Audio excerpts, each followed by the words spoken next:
اسی طرح رکھے تاکہ خاندانی زندگی خدا کے ساتھ پروان چڑھتی رہے۔ خدا ہی خاندانوں کو تشکیل دینے والا ہے، خدا ہی بزرگی میں حکمت عطا کرنے والا ہے۔ جب وہ حکمت دانائی عطا کرتا ہے تو ہم خدا باپ سے التجا کرتے ہیں کہ وہ اسی طرح ہمیں اپنی پناہ اور حفاظت میں رکھے اور عمر کی درازی عطا کرے۔ اپنے تمام والدین کے لیے، بزرگوں کے لیے ہم آج کے اولیاء میں دعا کریں گے۔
بیچ بنے ہوئے جو آپ نے لگائے ہوئے ہیں، ان سب کے پیچھے بڑی محنت ہوتی ہے۔ یہ ایسے نہیں ہو جاتا، اس کے پیچھے محنت ہوتی ہے اور محنت اور ساتھ آپ کا مشن ہوتا ہے۔ تو ماسٹر جی کو شکریہ ادا کرتے ہیں کہ انہوں نے بڑے خوبصورت انداز میں آپ کے لیے، اپنے بزرگوں کے لیے، والدین کے لیے یہ پروگرام ارینج کیا۔ پچھلے دنوں والدین کا دن تھا، اسی کو مد نظر رکھتے ہوئے اور اپنے والدین کو، بزرگوں کو عزت دینے کے لیے، احترام دینے کے لیے ہم نے یہ چرچ میں ایک پروگرام ارینج کیا ہے، جو کہ ماسٹر جی نے بڑے بخوبی انداز میں اسے پورا کرنے کی کوشش کی گئی ہے۔ پاک کلام ہمارے بزرگوں کے بارے میں ہمیں کیا سکھاتا ہے؟ بھلے ہم بزرگ ہو گئے ہیں، ہمارے پوتے اور پوتیاں ہیں، لیکن والدین کی عزت شروع کہاں سے ہوتی ہے؟ والدین کی عزت شروع ہوتی ہے چھوٹے ہوتے ہی۔ جنہوں نے اپنے والدین کی عزت کی ہے، آج وہ عزت پائیں گے اور پا رہے ہیں۔ مجھے نظر آتا ہے، میں یہاں آتا ہوں، مجھے پتا ہے کہ یہاں جو اپنے بچوں کو، جو بچے اپنے والدین کی عزت کر رہے ہیں، تو پاک کلام کا یہ فیصلہ ہے کہ جنہوں نے عزت کی ہے وہ عزت پا رہے ہیں۔ اور حقیقت بھی ہے، میں دیکھتا ہوں کہ وہ بچے اپنے والدین کی عزت کرتے ہیں۔ چوتھا حکم کون سا ہے خدا کے 10 احکام میں سے؟ ماں باپ کی عزت کرنا۔ کسی ایک کو زیادہ نہیں کیا گیا کہ والدہ کی عزت کرنا اور والد کی عزت نہیں کرنا، دونوں کی ہی عزت کرنی ہے، بڑھاپے میں بھی، جوانی میں بھی، اور جب ہم دیکھتے ہیں تو علیحدہ بھی پاک کلام بیان کرتا ہے. علیحدہ کیا بیان کرتا ہے کہ تو اگر اپنی ماں کی عزت کرتا ہے تو خزانوں کا ذخیرہ رکھے گا، اور اگر باپ کی عزت کرتا ہے تو پھر تیری دعا ہر روز سنی جائے گی. یہ برکتیں ہیں کہ خدا برکت دے رہا ہے کہ جو اپنے والدین کی عزت کرے گا وہ اس دنیا میں اجر پائے گا. اور والدین پر بھی بے شمار فرائض ہیں، بزرگ ہو گئے، لیکن پاک کلام کیا بیان کرتا ہے؟ پاک کلام بیان کرتا ہے تسنیہ شرع کی جب ہم کتاب پڑھیں شریعت میں تو خداوند بزرگوں سے ہم کلام ہوتے ہوئے، خاندان کے بڑوں سے ہم کلام ہوتے ہوئے کیا کہتا ہے کہ وہ احکام، قوانین اور قضائیں تمہیں دی گئی ہیں، ان کے مطابق تم نے زندگی بسر کرنی ہے. صرف تم نے زندگی نہیں بسر کرنی، بلکہ وہ کہتا ہے کہ جو باتیں، جو قوانین میں نے سکھائے ہیں انہیں بار بار اپنے بچوں کو بتانا ہے. قدر کہے، تسنیہ شرع کہے، شرع کی کتاب اس کے 6 باب کی ہم 6 آیتیں ہیں. اور یہ باتیں جن کا میں آج کے دن تجھے حکم دیتا ہوں، والدین سے ہم کلام ہوتا ہے خدا تیرے دل میں رہی، اور تو یہ بات، اور تو یہ اپنے لڑکوں کو بار بار بتا. ایک دفعہ نہیں، بار بار خدا کی قوانین، احکام، قضاؤں کو کیا کرنا ہے؟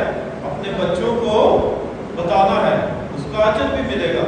اور ان کی بابت ان سے ذکر کر، جس وقت تو اپنے گھر میں بیٹھے، اور جس وقت تو راہ میں چلے، اور جس وقت تو لیٹے، اور جس وقت تو اٹھے.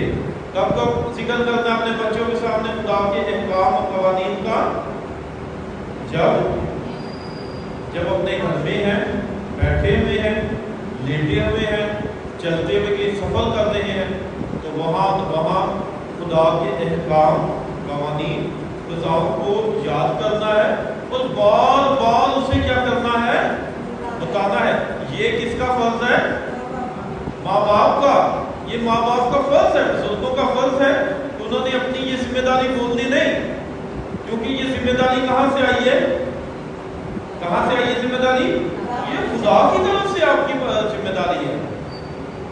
اور خدا آپ کو بزرگی میں حکمت عطا کرتا ہے کہ آپ نے اس حکمت پر چلنا ہے. اس حکمت پر چلتے ہوئے آپ نے اپنی زندگی کو بھی سنبھالنا ہے اور اپنے بعد آنے والی نسلوں کو بھی وفادار بنانا ہے. انہیں سکھانا ہے، انہیں تابعداری سکھانی ہے، خدا کے ساتھ محبت کرنا سکھانا ہے. کہاں سے آپ کے بچوں نے سیکھنا ہے؟ آپ سے سیکھنا ہے. آپ جو کچھ کرتے ہیں وہی آپ کے بچے بھی کریں گے. اس لیے خدا جب بنی اسرائیل قوم سے ہم کلام ہوتا ہے تو وہ پھر اپنے بارے میں بھی احکام بتاتا ہے.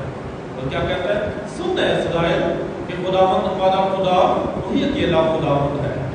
بس تو خداوند اپنے خدا کو اپنے سارے دل اور اپنی ساری جان اور اپنی ساری طاقت سے پیار کر.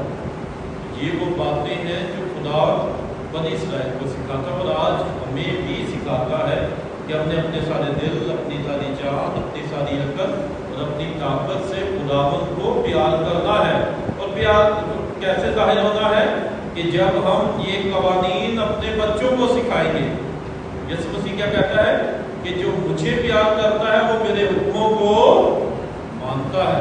اور ہم اگر خداوند کے احکام کے مطابق زندگی پسند کرتے ہیں تو ہم بتا دیتے ہیں کہ اے یسوع مسیح، اے خداوند، ہم تجھے کیا کرتے ہیں؟ پیار کرتے ہیں.